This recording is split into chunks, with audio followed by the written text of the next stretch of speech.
Hey, it's Pastor Dan here from Dexter Gospel Church. Thanks for watching this Proverbs Practical. Today's verse begins the list of things that God hates. We're in Proverbs 6, verse 17, and it says, "A proud look, a lying tongue, and hands that shed innocent blood." It's a little jarring to us to think that God hates, but it's the flip side of the coin of His love. He loves what is right, and that means He hates what is wrong. But God's list of things that He hates, of things that He finds abominable, often isn't what people think that it should be. The very first thing on the list is pride. Pride. The proud look implies that the person is looking down on or looking down at someone else.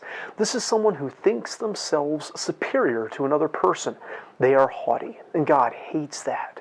It can be because of their nationality, their race, their gender, their age, or their youth, their money, their looks, their skills, or anything else. When it makes us look down on someone else in pride, it's something that God hates. Perhaps most perniciously and subtly of all, it's a terrible tragedy that in their very religion, many people become something that God hates.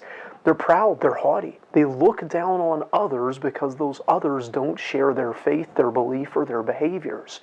And in that very pride in doing what's right, they do wrong.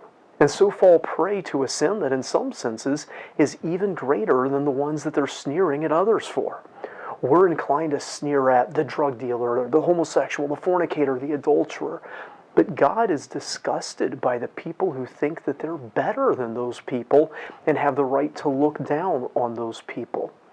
Secondly, God hates a pattern of deceit. He is truth by His very nature. His word is truth. He works through truth. He wants His people to speak truth. If it can't be accomplished without deceit, it's a pretty fair question whether it should be accomplished at all. Many people think that it's okay to deceive others about details if the cause is good. So they'll cherry pick examples, or they'll twist context, and they'll use that kind of lie to manipulate and get people to believe or do something that they think is good. But most of the time, if not all the time, the lie negates the good that it was intended to do. And certainly the tongue that lies characteristically, that isn't grounded in the truth, God hates and is disgusted by. Next, God hates the shedding of the blood of the innocent. This is a theme of justice throughout the entirety of Scripture, and especially in the Old Testament. It is not okay to take advantage of other people for your benefit, to kill those who are innocent of any crime or wrongdoing worthy of death at the hands of man. This is where my faith comes into play on the question of things like abortion. It's hard to prove from Scripture exactly where life starts, though there are verses that give indications. But it's very easy to see from Scripture that taking innocent lives is something God absolutely hates, is disgusted by, finds abominable. It's plain from science that an unborn child is a living human being. Practically, by definition, the unborn, never having done anything morally wrong themselves, they are innocent. Abortion, therefore, kills an innocent, living human being, and God hates that.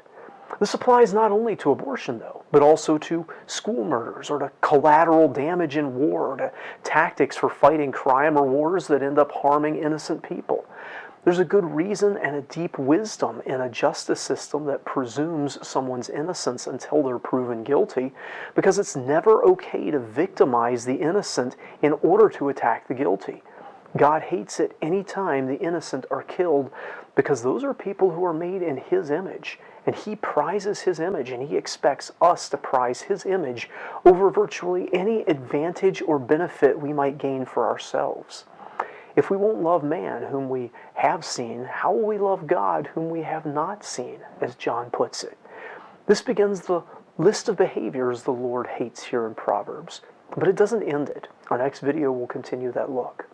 I hope this video is a help to you. If so, give it a like by hitting the thumbs up button. If you haven't already, subscribe to our channel for more comments on the Scriptures. We'd love to see you in the comments of these videos, and we'd love to see you in person here at Dexter Gospel Church. Until next time, I hope you stay well and stay away from what God hates.